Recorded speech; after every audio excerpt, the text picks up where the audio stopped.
नमस्कार, जय श्री राधे। मैं आचार्य सुरेश हनुमतधाम, आप सभी का इस वीडियो में स्वागत है। मैं आज कुंडली में सूर्य का महत्व, प्रभाव और उसके प्रभावी उपायों को लेकर के उपस्थित हुआ हूँ। जैसे वेदों में कहा गया है, सूर्य आत्म जगत सुखश्चा, अर्थात सूर्य ही इस अचर जगत की आत्मा है। पुराणों में सूर्य को सूर्य नारायण, आदित्य, सविता और भास्कर कहा गया है। साथ ही मार्कंडेय पुराण में सूर्य को समस्त देवताओं का तेज बताया गया है। कुंडली में सूर्य का स्थान ज्योतिष शास्त्र के अनुसार सूर्य आत्मा, आत्मबल, आत्मसम्मान, पिता, शासन, नेतृत्व, प्रतिष्ठा का कारक ग्रह है।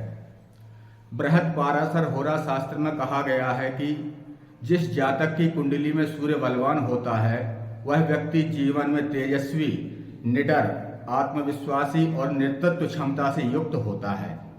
अगर सूर्य मजबूत हो तो व्यक्ति में आत्मविश्वास प्रबल होता है, समाज में मान सम्मान मिलता है, सरकारी क्षेत्र में सफलता मिलती है, पिता से सहयोग और यश प्राप्त होता है, निर्णय लेने की शक्ति बढ़ती है।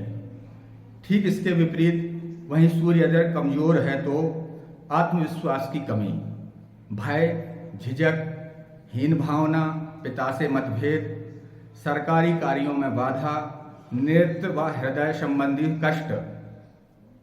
गरुड़ पुराण में कहा गया है कि आत्मबल की कमी व्यक्ति को भीतर से निर्बल बना देती है। पुराणों में सूर्य की महिमा, भविष्य पुराण में उल्लेख है कि जब भगवान श्री राम ने रावण से युद्ध के समय थकावट अनुभव की, तब अगस्त्य ऋषि ने उन्हें आदित्य हृदय स्तोत्र का उपदेश दिया। जैसे ही श्री राम ने सूर्य की स्तुति की, उनका बल, तेज और विजय सुनिश्चित हो गई। इससे स्पष्ट होता है कि सूर्य केवल ग्रह नहीं बल्कि धर्म, शक्ति और विजय के प्रतीक हैं। शास्त्रों में सूर्य को बल देने और प्रसन्न करने के लिए अनेक उपाय बताए गए हैं। जैसे प्रतिदिन प्रातः सूर्य को अर्घ्य दें, तांबे के लोटे में जल, फूल और रोली डालकर इस मंत्र को पढ़ते हुए सूर्य को अर्घ्य देना चाहिए। ओम घृणी सूर्याय नमः। हो सके तो आदित्य हृदय स्तोत्र का पाठ करें। रविवार के दिन विशेष फलदायी हैं। गायत्री मंत्र भी इसमें बहुत कारगर है, क्योंकि गायत्री स्वयं सूर्य की शक्ति है। रविवार का व्रत और संयम, सत्य, ब्रह्मचर्य के साथ रहना, अहंकार से दूरी होनी चाहिए। पिता और गुरु का सम्मान, क्योंकि सूर्य पिता का कारक है। साथ ही अगर आपको ये सब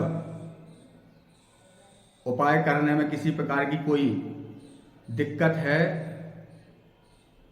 तो आप चाहें तो एक छोटा सा उपाय, रविवार के दिन, किसी भी माह में रविवार के दिन एक अनार फल को लेकर के उसे 2 भागों में विभाजन करें। इसके बाद सूर्य भगवान को अर्घ्य दें। उस समय उस फल को सूर्य को निवेदित करते हुए आधा भाग लेकर के उसे स्वयं ग्रहण करें और आधे भाग को किसी बैल को खिला दें। ये भी अपने जीवन में आप चाहें तो कर सकते हैं, बहुत लाभ होगा। जय श्री राधे।